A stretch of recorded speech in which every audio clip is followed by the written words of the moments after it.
Hello everyone, मैं विजय कुमार सेन आप सभी का नवभारती स्टडी सर्किल में एक बार फिर से हार्दिक स्वागत करता हूं। आज हम लेकर हाजिर हैं business study class 11th chapter first और आज के इस चैप्टर में हम पढ़ने जा रहे हैं ऑब्जेक्टिव्स ऑफ बिजनेस। बिजनेस जो है उसके ऑब्जेक्टिव्स क्या है। सबसे पहले हमें ये जानना पड़ेगा कि ऑब्जेक्टिव्स का मीन्स क्या होता है, ऑब्जेक्टिव्स का मतलब क्या है, ऑब्जेक्टिव कहते किसे हैं। ठीक है, देखो वो एंड पॉइंट जिनके लिए सारी क्रियाएं की जाती है, जिनके लिए सारे काम किए जाते हैं, उन्हें हम उद्देश्य कहते हैं। आखिरकार कोई भी काम हम कर रहे हैं तो वो काम हम क्यों कर रहे हैं, उस काम को करने के पीछे क्या कारण है, वो कारण जो होता है उस कारण को ही हम क्या कहते हैं, उद्देश्य कहते हैं। ठीक है, तो आइए चलते हैं और पढ़ते हैं व्यवसाय के उद्देश्य। देखिए, objectives of business and objective is the starting point of business. Every business is directed to the achievement of certain objectives. Objectives refers to all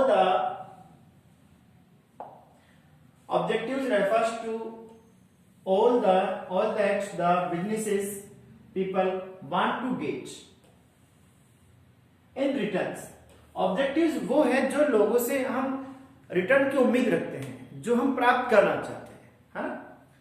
for what they do, it is generally believe that business activity is carried out only for profit.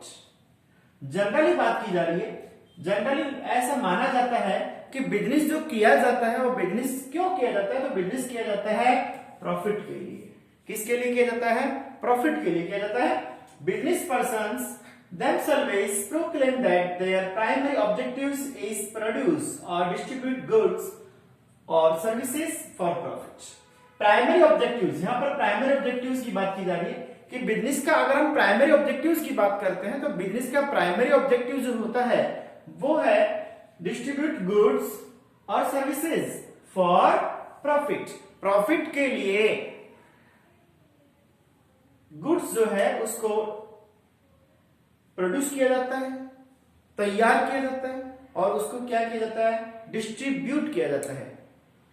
Every business is said to be an attempt on the part of business people to get more than what has been spent or invested, or in other words to earn profit, which is the excess of revenue। earn profit, which is the excess of revenue over cost। Profit को define किया गया कि profit क्या है। हाँ, हम जो कुछ भी बिजनेस में एक्सपेंस करते हैं, जो लगाते हैं, उसके ओवर जो हमें प्राप्त होता है वो क्या है, वो प्रॉफिट है। However, it is being increasingly realized nowadays that business enterprises are part of the society and need to fulfill several objectives including social responsibility to survive and prosper in the long run। Profit is found to be a leading objectives but not the only one। देखिए, objectives की बात कर रहे हैं, business के objective की बात कर रहे हैं, तो क्या प्रॉफिट कमाना ही एकमात्र बिजनेस का ऑब्जेक्टिव है? क्या लाभ के लिए ही बिजनेस का ऑब्जेक्टिव है? क्या एकमात्र यही उद्देश्य कि लाभ के लिए ही बिजनेस किया जाता है? नहीं, ऐसा नहीं है। But not the only one, एकमात्र प्रॉफिट कमाना ही बिजनेस का उद्देश्य नहीं होता। बिजनेस में प्रॉफिट के अलावा भी कुछ और उद्देश्य भी होते हैं। हाँ, जैसे सोशल रेस्पॉन्सिबिलिटी है, ये भी बिजनेस का एक ऑब्जेक्टिव होता है। चलो करते हैं बात।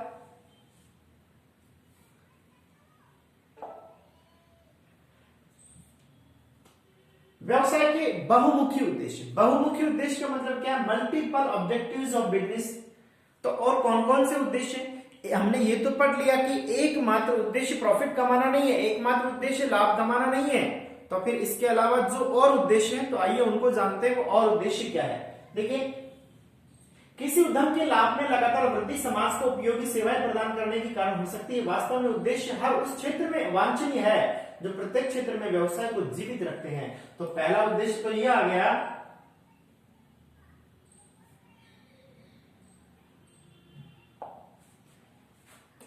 कि व्यवसाय को जीवित रखने के लिए, ठीक है, व्यवसाय को जीवित रखने के लिए प्रॉफिट वांछनीय होता है तथा समृद्धि को प्रभावित करते हैं ये उद्देश्य। यदि किसी व्यवसाय को आवश्यकता तथा लक्ष्य में संतुलन रखना है तो उसे बहुमुखी उद्देश्यों को भी अपने सम्मुख रखना पड़ेगा। बात ये कर रहा है कि बहुमुखी उद्देश्य क्यों अपनाते हैं, बहुमुखी उद्देश्य क्यों जरूरी है, तो साफ साफ लिखा हुआ है कि किसी व्यवसाय को आवश्यकता तथा लक्ष्य में संतुलन रखना है तो उसे बहुमुखी उद्देश्यों को भी अपने सम्मुख रखना होगा। मतलब बहुत सारे उद्देश्य, एक उद्देश्य नहीं कई सारे उद्देश्य होते हैं जिनको हमें पूरा करना होगा। अगर आप अपने लक्ष्य को, अगर आप अपने लक्ष्य में तथा आवश्यकता में, दो बिंदु यहां पर इंडिकेट किए गए, आवश्यकता और लक्ष्य। लक्ष्य वो है जो हमें प्राप्त करना है, जो हम प्राप्त करना चाहते हैं, और आवश्यकता वो है जो हमारे लिए नेसेसरी है। तो आवश्यकता और लक्ष्य में अगर हमें संतुलन, कॉम्बिनेशन, कोऑर्डिनेशन बना के चलना है तो हमें बहुमुखी उद्देश्यों को साथ लेके चलना होगा। वह केवल एक लक्ष्य को सामने रखकर महारत हासिल नहीं कर सकता। उद्देश्य प्रत्येक क्षेत्र में विशिष्ट तथा व्यवसाय के अनुरूप होने चाहिए तथा व्यवसाय के अनुरूप होने से उदाहरण के लिए विक्रय मात्रा का निर्धारण होना चाहिए, जो पूंजी एकत्रित करनी है उसका अनुमान होना चाहिए, उत्पाद की इकाइयों का लक्ष्य भी निर्धारित होना चाहिए। उद्देश्य बताते हैं कि व्यवसाय निश्चित रूप से यह कार्य करने जा रहा है ताकि वह अपने क्रियाकलापों का विश्लेषण कर सके। कुल मिलाकर आपको बताया था कि उद्देश्य जो है वो हमें ये बताते हैं कि इसका फाइनल एंड पॉइंट क्या है, ये हम क्यों करने जा रहे हैं, ये हम क्यों कर रहे हैं, ठीक है, इसको करने के पीछे, ये काम करने के पीछे और क्या क्या चीजें हो सकती है, अगर हम ये काम नहीं करेंगे तो क्या इनसे क्या प्रभाव पड़ेगा, क्या इफेक्ट होगा। तो उद्देश्य जो है वो हमें ये बताते हैं कि उद्देश्य हमें ये बताते हैं कि हमें क्या काम क्यों करना है, ठीक है। अच्छा, आगे हम बात करते हैं कि उद्देश्य बताते हैं कि व्यवसाय निश्चित रूप से कार्य करने जा रहा है ताकि वह अपने क्रियाकलापों का विश्लेषण कर सके, एनालिसिस कर सके तथा अपने कार्य के निष्पादन में सुधार ला सके। व्यवसाय के लिए उद्देश्यों की आवश्यकता प्रत्येक उस क्षेत्र में होती है जहां निष्पादन परिणाम व्यवसाय के जीवित रहने और समृद्धि को प्रभावित करते हैं। अगर किसी व्यवसाय को या किसी व्यक्ति को या किसी संस्था को अपने आप को जीवित रखना है, अपने आप को मेंटेन करना है तो उद्देश्य बनाने होंगे और उद्देश्य बना करके उनको प्राप्त करना होगा, क्योंकि बिना उद्देश्य के आप कोई भी काम नहीं कर सकते। मनुष्य का एक स्वभाव होता है कि जब वह सुबह उठता है तो बिस्तर से उठता ही तब है जब उसकी कोई आवश्यकता होती है या उसका कोई उद्देश्य होता है। बिना उद्देश्य के आप थोड़ा सा सोचो, जिस दिन संडे होता है, जिस दिन छुट्टियां होती है, उस दिन हम लेट तक सोते हैं, लेकिन जिस दिन हमें स्कूल जाना होता है तब हम सुबह जल्दी उठ जाते हैं। क्यों? क्योंकि हमारे दिमाग के अंदर उद्देश्य फिट है कि आज मंडे है तो हमें जल्दी उठना है, लेकिन हमारे दिमाग में यह फिट है कि आज संडे है तो हमारा दिमाग भी उसी प्रकार से काम करता है, हम आराम से सोते हैं, हम लेट तक उठते हैं। तो उद्देश्य हमें कार्य करने को प्रेरित करते हैं, हमें जीवित रखते हैं, हमें बनाए रखते हैं और हमें मोटिवेट करते हैं।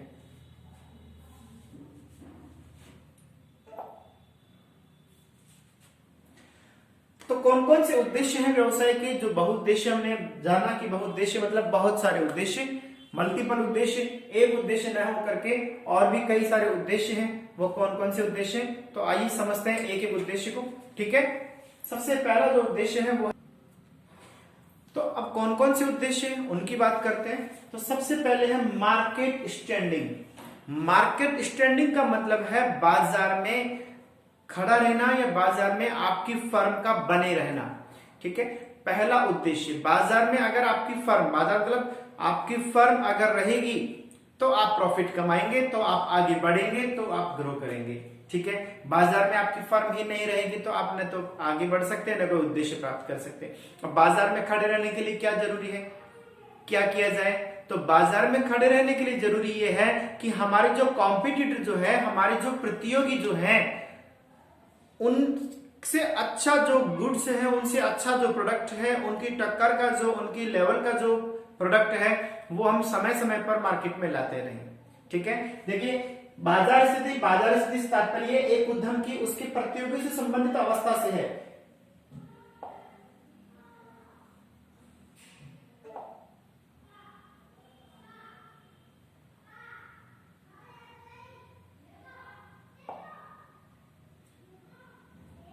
एक उद्यम की उसके प्रतियोगियों से संबंधित अवस्था से है।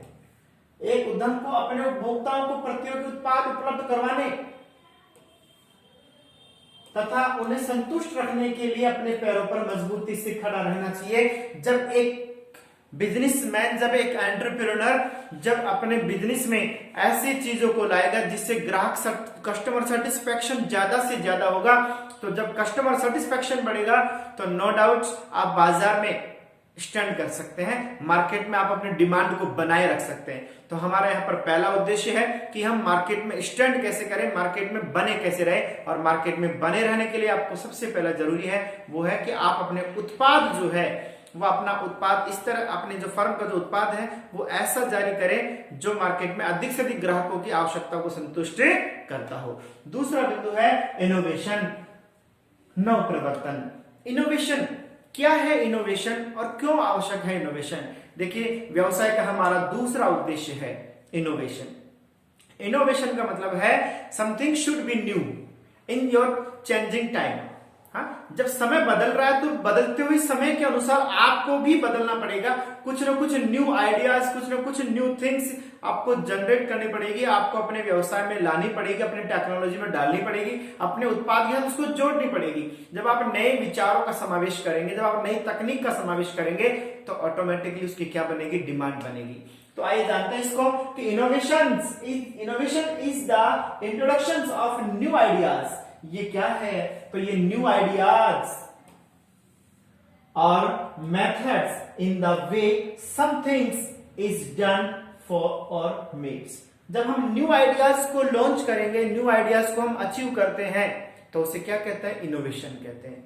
हाँ, there are two kinds of innovations in every business, innovation in product or service and innovation in various skills and activities needed to supply products and services. No business enterprises can flourish in a competitive world without innovations. कितनी अच्छी बात कही है कि कोई भी व्यवसाय बिना इनोवेशन के इस कॉम्पिटिटिव व्यवसाय, इस कॉम्पिटिटिव वर्ल्ड के अंदर आगे नहीं बढ़ सकता।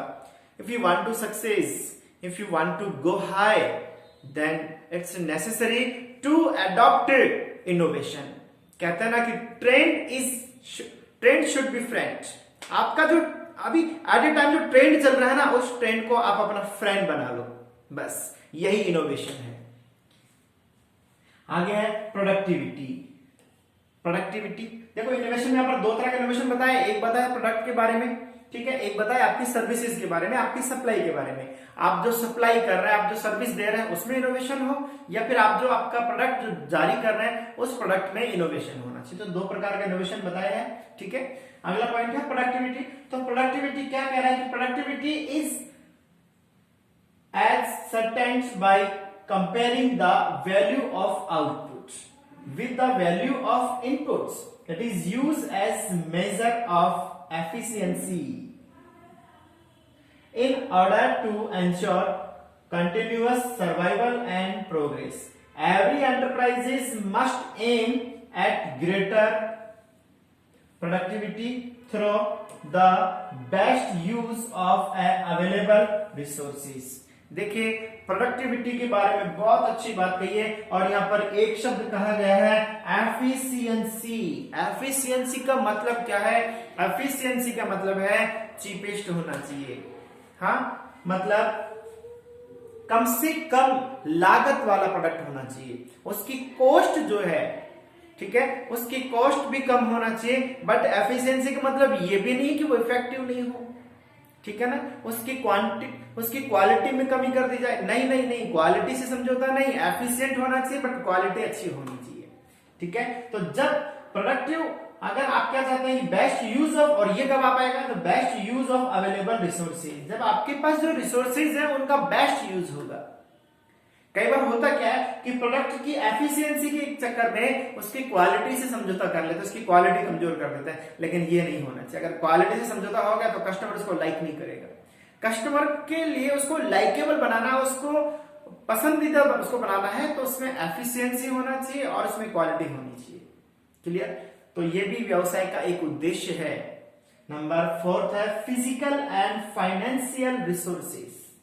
Any business requires physical resources like plants, machines, offices etcetera and financial resources funds to be able to produce and supply goods and services to its customers. The business enterprises must aim at acquiring.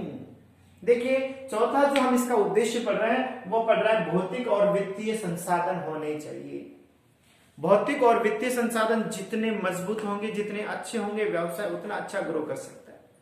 ठीक है, क्योंकि बिना संसाधन के भी हम आगे नहीं बढ़ सकते। साफ साफ कहा गया है कि प्रत्येक व्यवसाय को संयंत्र, मशीन तथा कार्यालय इत्यादि की आवश्यकता होती है ना, जैसे भौतिक स्रोतों तथा वित्तीय संसाधनों की आवश्यकता होती है। इन कोषों की सहायता से संसाधनों, वस्तु एवं सेवाओं का उत्पादन करके उपभोक्ताओं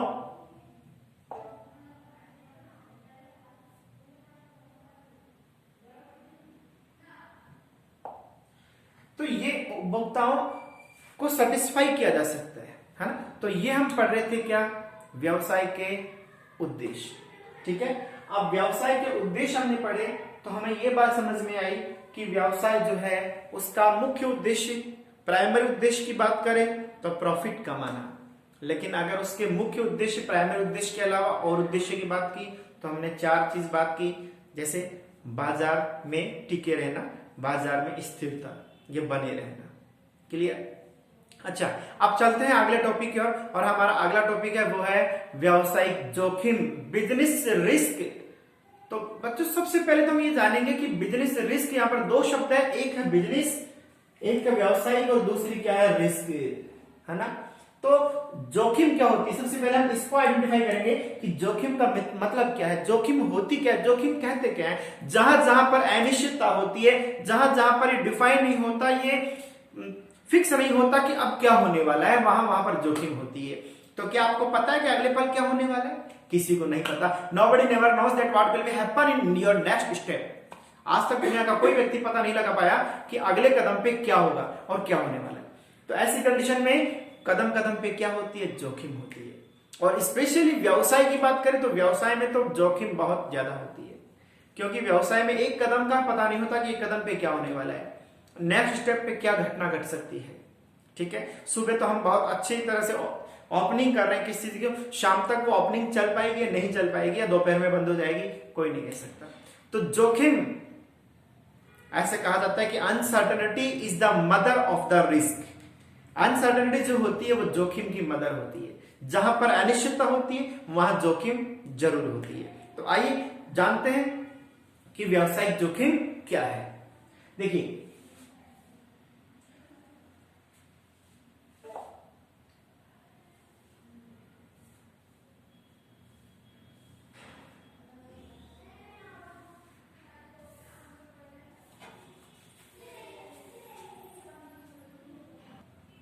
तो हम बात कर रहे हैं व्यावसायिक जोखिम की। The term business risk, the term business risk refers to the possibility of inadequate profit or even losses. Inadequate profit or even loss due to uncertainties. देखो साफ साफ कहा है कि अनसर्टेनिटीज होती है, उसी के कारण क्या हो सकता है, इनएडिक्वेट प्रॉफिट और इवन लॉस और अनएक्सपेक्टेड इवेंट्स। और प्रॉफिट लॉस के अलावा कोई अनएक्सपेक्टेड इवेंट भी हो सकता है, कोई भी एक्सीडेंट वगैरह भी हो सकता है। For example, demand for a particular product में decline due to change in taste and preference of consumers or due to increased competition from other producers। देखिए, आपको पता होगा कि बीच में मैगी का एक मामला आया था। ठीक है, मैगी एक प्रोडक्ट है जिसकी काफी मात्रा में पहले डिमांड थी। ठीक है, लेकिन बीच में एक घटनाक्रम ऐसा बना कि रातों रात मैगी की जो डिमांड थी वो कम हो गई। जहां किसी भी नूडल्स को नूडल्स न बोल करके मैगी के नाम से बच्चे जानते थे। ठीक है, इतनी ज्यादा पॉपुलरिटी वाली चीज उसने अंदाज भी नहीं लगाया होगा कि आज मेरी इतनी पॉपुलरिटी, कल अगले कदम पे क्या होने वाला है। हाँ, अनसर्टेनिटी, अचानक कोई जो अनएक्सपेक्टेड इवेंट था वो बना, कोई ऐसा घटनाक्रम बना, और सेकंड डे ही जो ही न्यूज में मैगी के बारे में इंफॉर्मेशन लोगों तक फैली, लोगों ने तुरंत उसका बहिष्कार करना शुरू कर दिया, उसको घर में लाने से मना कर दिया कि इट्स डेंजरस फॉर हेल्थ। तो बात ये कर रहे हैं कि अगर कोई ऐसा अनएक्सपेक्टेड इवेंट हो जाए तो वो भी क्या करता है, व्यवसायिक जोखिम को बढ़ाता है। और इसमें क्या हो सकता है, चेंज इन टेस्ट, कस्टमर की जो मांग, रुचि, फैशन, आदत, स्वाद, ये वो चीजें हैं जो कि मांग को घटाती है और मांग को बढ़ाती है। घटा भी सकती है और मांग को बढ़ा भी सकती है। तो यहां पर टेस्ट के कारण हो सकता है कोई दूसरा कॉम्पिटिटर आ जाए और वो कोई अच्छी वस्तु, कोई अच्छा प्रोडक्ट लॉन्च कर दे, इसलिए भी हमारी डिमांड घट सकती है। Lower demand result in long sales and profit in other situations the shortage of raw materials. कई बार ये भी हो सकता है, होता है कई बार, जब डिमांड होती है ना तो हमारे पास में रॉ मटेरियल नहीं होता, और जब रॉ मटेरियल ज्यादा होती है तो डिमांड नहीं हो पाती। तो कई बार ऐसी सिचुएशंस बन जाती हैं, इन द मार्केट में shoot up its price, the firm using these raw materials will have to pay more for buying them. हो सकता है कच्चे माल की कीमत बढ़ गई हो सकता है रॉ मटेरियल्स की प्राइस बढ़ गई हो, तो उसको जो फर्म है वो हाई रेट पे परचेज कर रही हो। The firm using these raw materials will have to pay more for buying them. As a result, cost of production, और इसका रिजल्ट क्या होगा, अगर फर्म जो रॉ मटेरियल खरीद रही है, परचेज कर रही है, अगर उसकी कीमत ज्यादा होगी तो नो डाउट उसको जो उसका एक्सपेंस बनेगा, उसको जो खर्च करने में, जो तैयार करने में जो एक्सपेंसेस होगा वो भी ज्यादा होगा, तो उसकी जो कॉस्ट आएगी वो कॉस्ट भी ज्यादा आएगी। May increase which in turn में रिड्यूस प्रॉफिट। जब रॉ मटेरियल महंगा आएगा तो रॉ मटेरियल महंगा आने से क्या होगा, कॉस्ट बढ़ेगी, और कॉस्ट बढ़ेगी तो हो सकता है कि उसका प्रॉफिट कम हो जाए। Business enterprises consistently face two types of risk. दो तरह की रिस्क होती है, number 1 speculative risk and number 2 pure. Speculative risk and pure risk. आइए जानता है स्पेक्युलेटिव रिस्क क्या है और प्योर रिस्क क्या है। देखिए, speculative risk involves both the possibility of gain as well as the possibility of loss. देखिए, हम बात किसकी कर रहे हैं, हम बात कर रहे हैं स्पेक्युलेटिव रिस्क की बात कर रहे हैं। यहां पर हिंदी में अगर हम बात करें तो शुद्ध दो तरह की जोखिम होती है, दो प्रकार की जोखिमों का सामना करना पड़ता है। एक तो आपके शुद्ध जोखिम का सामना करना पड़ता है, अनिश्चितता और शुद्ध, अनिश्चितता और शुद्ध जोखिम, जिसे कहा गया इंग्लिश में speculative risk and pure risk. तो सबसे पहले स्पेक्युलेटिव जोखिम की बात करें, रिस्क की बात करें, अनिश्चित जोखिम की बात करें, तो स्पेक्युलेटिव रिस्क क्या होती है, जिसमें as well as the possibility of loss, जिसमें गेन भी हो सकता है और लॉस भी हो सकता है, may be profit may be loss. For example, आपने कोई शर्त लगाई, ठीक है, और शर्त लगाई तो क्या हुआ, आप शर्त जीत भी सकते हैं और आप शर्त हार भी सकते हैं। शर्त जीत गए तो आपको प्रॉफिट, शर्त हार गए तो आपको लॉस। तो ये क्या कहलाएगी, ये कहलाएगी स्पेक्युलेटिव रिस्क। माल जो है आपने लाकर के बिजनेस में रखा और वो माल बिक गया, जितना आपने लाके माल रखा, अंदाज लगाया था, वो माल बिक गया, माल बिक गया तो प्रॉफिट, नहीं बिका तो loss. Speculative risk arise due to changes in market conditions. Speculative जो रिस्क है वो जनरेट कैसे होती है, मार्केट की जो कंडीशंस है उनमें चेंजेस आते हैं, मार्केट की जो कंडीशंस है उनमें चेंजेस आते हैं, और उन चेंजेस के कारण स्पेक्युलेटिव जो रिस्क है वो डेवलप होती है, जनरेट होती है। Including fluctuations in demand and supply, और डिमांड एंड सप्लाई जो मार्केट का जो बेस होती है उसके कारण भी ये सिचुएशन डेवलप्ड होती है।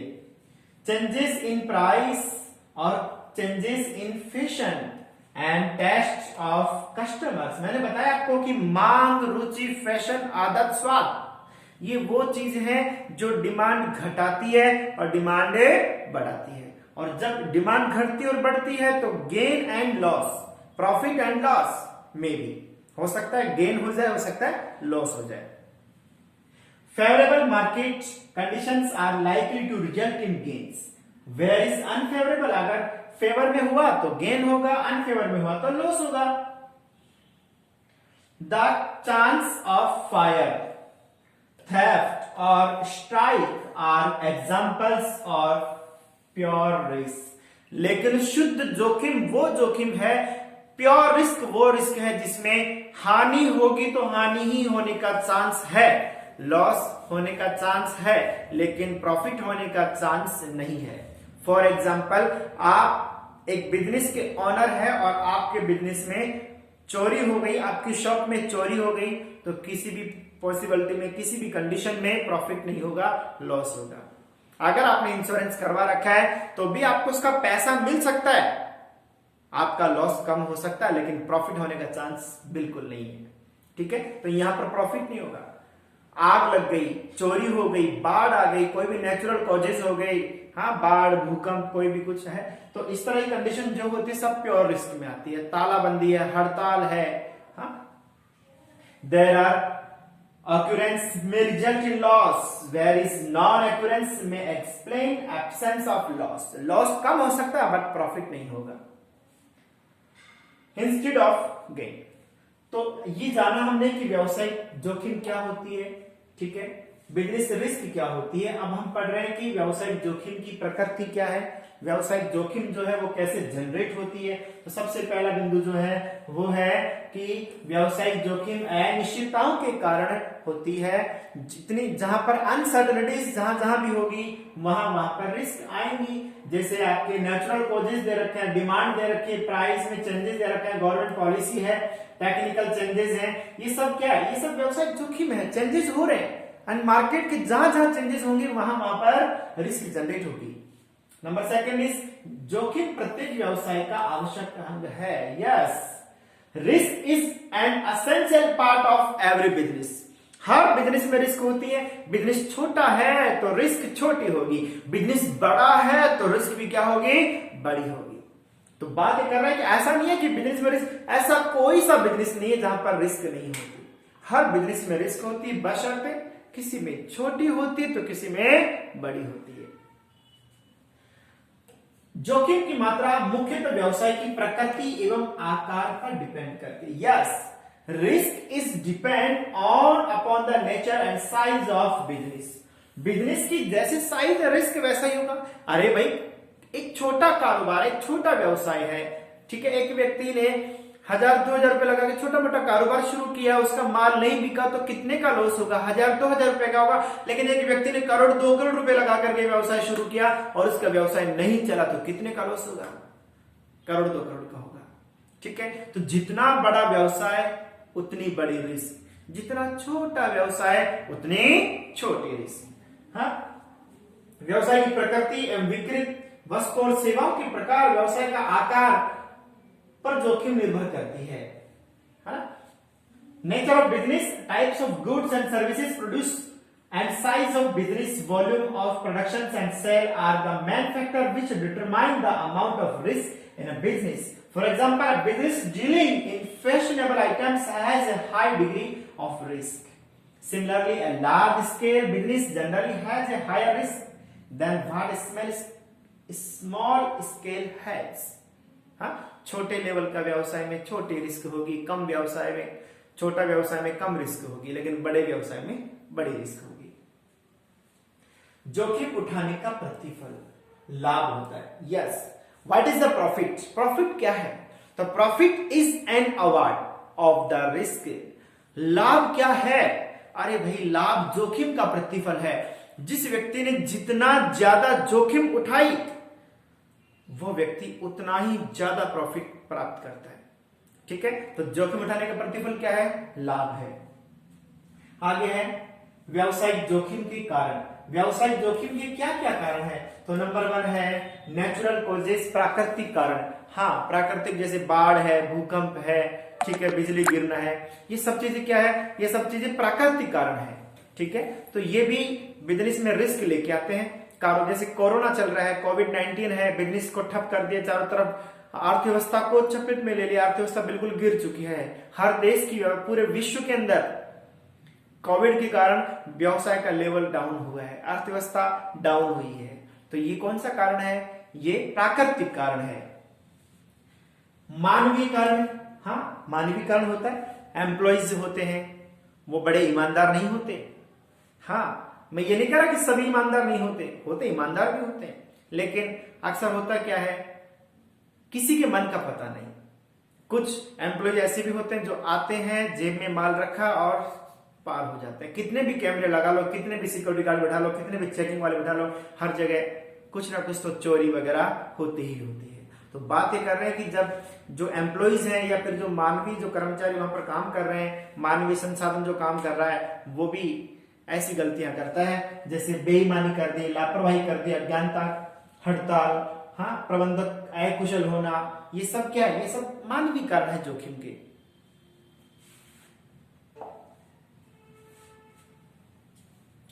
तो ये हमने पढ़ा रिस्क के बारे में, हमने जाना व्यवसाय के उद्देश्य के बारे में कि व्यवसाय जो है उसके क्या तो उद्देश्य हैं, और जोखिम जो है, जोखिम क्या है और व्यवसायिक जोखिम क्या होती है। वह जोखिम जिसका सीधा सीधा संबंध व्यवसाय से है, या यूं कहे कि व्यवसाय में होने वाली जोखिम को व्यवसायिक जोखिम के नाम से जाना जाता है। बच्चों, उम्मीद करता हूं कि आपको समझ में आया होगा और मेरे द्वारा बताई हुई बातें आप बिल्कुल याद करेंगे, लाइफ में उतारेंगे, अपने सिलेबस में इसको डिनोट याद करेंगे, और उम्मीद करता हूं कि आप इस वीडियो को अधिक से अधिक लाइक और सब्सक्राइब करेंगे। फिर मिलेंगे अगले वीडियो में, तब तक के लिए नमस्कार, जय हिंद, जय भारत।